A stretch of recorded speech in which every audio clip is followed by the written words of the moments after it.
Oh, mencakup begini. Ya. Begini ya. Oke. Cenderung ke manakah tadi sudah belum ya? Berapa banyak individu yang dapat diawasi dan diarahkan secara efisien dan efektif? Ada yang namanya span of control.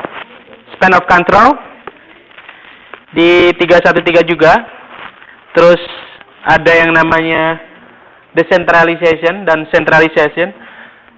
Cenderung kemanakah bentuk otoritas pengambilan keputusan organisasi? Gini, gampangnya. Gimana? Oh, ada yang mau disampaikan? Enggak. Jadi, kalau yang namanya desentralisasi apa? Sentralisasi apa? Apanya? Pemusatan. Sentralisasi apa desentralisasi? Sentralisasi. Namanya sentral gitu kan. Sentral itu pusat. Sentral. Center. Tengah-tengah. Center. Gitu. Jadi, kalau misalkan namanya sentralisasi, kayak zaman dulu. Di zamannya era sebelum reformasi, kita punya yang namanya proses-proses sentralisasi. Gitu. Semuanya tersentralisasi dan terkomando di pusat. Di Jakarta. Tapi sekarang ada yang namanya pengajuan mungkin beberapa peraturan yang sudah bisa mandiri, otonomi daerah, dilakukan yang namanya proses-proses yang namanya desentralisasi. Kalau ada kata de berarti kebalikannya ya, kebalikannya. Jadi bagaimana si budget bisa diajukan sendiri, tapi memang desentralisasi di Indonesia sekarang tidak murni ya. Mereka namanya otonomi daerah itu harusnya ya dapat duit sendiri ya pakai duit sendiri gitu. Ya mungkin kalau ada lebih-lebihnya kasihlah ke pusat gitu kan untuk seluruh Indonesia supaya ada subsidi silang. Kalau sekarang kayaknya APBN juga masih tergantung ya. Dan pendapatan juga masih ada beberapa mungkin yang di-share ke pusat lebih banyak. Dan menurut saya ada ambigu dari proses-proses ini dan memang mungkin ini namanya proses politik ya nantinya. Dan kembali lagi kalau yang namanya ke masalah bisnis, desentralisasi bagaimana tiap-tiap bidang, contoh marketing, divisi marketing boleh memutuskan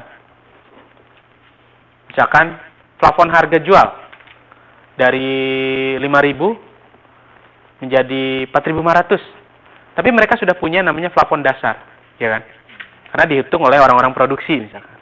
Nih, marketing ongkos produksi kita 4.500. Terserah lu mau jual berapa. 5.000 kayak 10.000.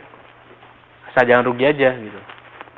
Tapi mungkin ada beberapa divisi juga yang bilang, "Oh, ini nggak mungkin, nggak mau." Nah, jadi itu namanya proses desentralisasi. Jadi tiap-tiap divisi itu mempunyai kewenangan untuk memutuskan.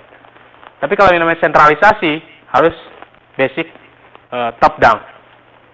Kalau tadi bottom up, top down. Top down itu nanti si direktur bilang A, ya A semua sampai bawah. Nggak boleh ada yang membantah, gitu ya. Terus formalization sejauh mana organisasi menerapkan aturan regulasi untuk mengarahkan pegawai dan manajer. Ada yang namanya aturan-aturan pegawai yang dicantumkan dalam aturan perusahaan. Contoh apa peraturan pegawai? Mungkin di tempat Anda ada peraturan pegawai? Ada. Seragam. Kalau rambut ngeblok gondrong misalnya. Nah. Oh ini pengecualian karena RT.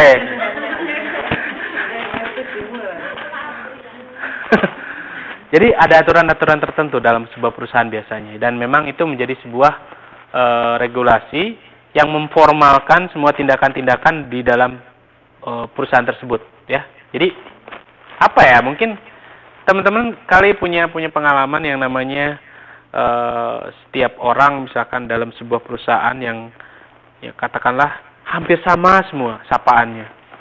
Gimana coba? Ya, contohnya misalkan kayak kita mau belanja, sapaannya sama semua kayak di 7-Eleven itu kan, terus pian disantien ya, kualing, ya kan. Itu sama itu kan semuanya. Nggak ada yang bilang, lai, nggak kan, nggak ada. Nah itu di sayur, di apa pasar, apa gitu terusannya. Saya kurang lihai lah ngomong bahasa Conggon ya. Yang jelas bagaimana itu formalisasi dari aturan-aturan tersebut dan itu diikuti oleh semua sehingga membentuk namanya value bagi perusahaan tersebut.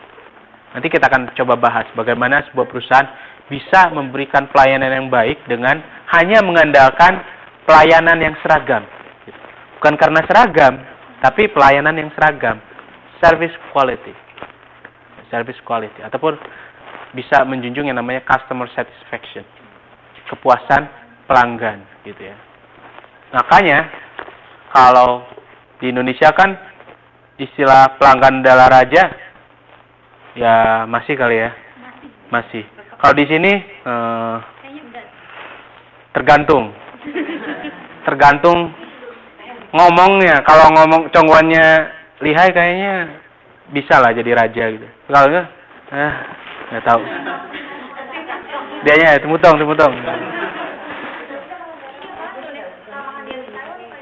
Oh masa? Oh berarti daerah mana itu? Oh ya artinya gini, kalau misalkan kita bisa berkomunikasi gitu kan, kalau misalkan dalam proses-proses bisnis itu kan yang paling penting juga yang namanya komunikasi ya. Jadi ketika komunikasi itu lancar berjalan dua arah, itu pasti ada yang namanya proses bisnis. Tapi kalau cuma satu arah dan dia nggak ngerti apa yang dimaksud, ya jangan harap ada, kecuali mungkin kita gepokan 1000-an kayak gini. Kita ini atau gini dihitung-hitung di depannya, ya mungkin bisa aja langsung bawa kalkulator kita tunjukin ya. Dosa langsung gini kan tunjukin. Kita kalau nggak ngomong ya kayak gitu aja. Itu bahasa paling universal. Duit dan kalkulator, ya. Jadi kalau misalnya Anda pergi ke Hong Kong, bawa duit dan kalkulator aja cukup. Itu katanya. Jadi ada kawan saya yang sekarang dia bisnisnya itu impor tas Hermes gitu ya. Bukan Herpes, Hermes. Kalau Herpes penyakit kulit. Kalau Hermes tas kulit ya kan. Sama-sama kulit tapi harganya beda. Ya. Jadi kalau misalkan dia pergi ke Hong Kong dalam proses komunikasi bisnisnya itu dia kan nggak hanya menggunakan bahasa Inggris gitu ya.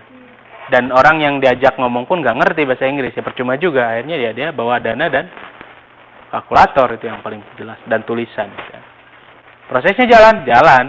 Jadi bahasa paling universal dalam dunia bisnis adalah uang. Enggak, dia datang langsung. Karena mungkin usahanya kan masih belum terlalu besar ya. Jadi dia juga mungkin belum percaya sama orang gitu. Karena dia jalan-jalan dari ujung ke ujung. Jadi bukan karena udah tahu enggak. Jadi sengaja dia ada yang namanya setiap tahun itu liburan. Jadi biasa orang kaya nggak jelas gitu. Jadi jalan-jalan. Kalau kita mah kan mikir-mikir dulu mau libur enggak. Ya, kalau ada toke ya dengerin toke dulu kan. Tapi kalau misalkan orang ini dia bilang saya liburan ngeluarin uang. Tapi liburan saya harus menghasilkan uang juga. Nah, itu tipikal yang memang harus di-create gitu kan. Jadi bukannya kita terlalu duniawi ya, tapi ya itulah bisnis gitu. Apapun opportunity tadi kan. Bagaimana meng-create opportunity itu bisa menghasilkan bagi kita. Di daerah saya juga kan sistemnya kayak gitu. Soalnya tempat saya kan pariwisata. Jadi apa kalkulator sama itu duit? Tempat saya pariwisata, banyak turis asing dari luar negeri kan. Jadi kan kalau komunikasi belum nyambung pakai bahasa Inggris. Iya, pakai kalkulator aja. Mereka nanya kok masih kita kasih kalkulator begitu. Nah, ya kan? Berarti boleh juga bikin pabrik kalkulator. Tapi kalkulatornya kalau bisa sudah ada yang namanya bahasanya. Misalkan bahasa Chongwon, tuh Xiaoqian, langsung kita tulis Wuqian Kuai gitu. Ya kan? Jadi bagaimana kita mencoba meng-create sesuatu yang belum ada menjadi ada gitu kan? Terus selanjutnya ada sifat organisasi formal dan informal. Jadi sifat organisasi memang ada yang namanya informal dan informal. Betul juga. Kalau informal berarti apa? Kayak gimana nih? Tidak resmi kalau informal. Ormas.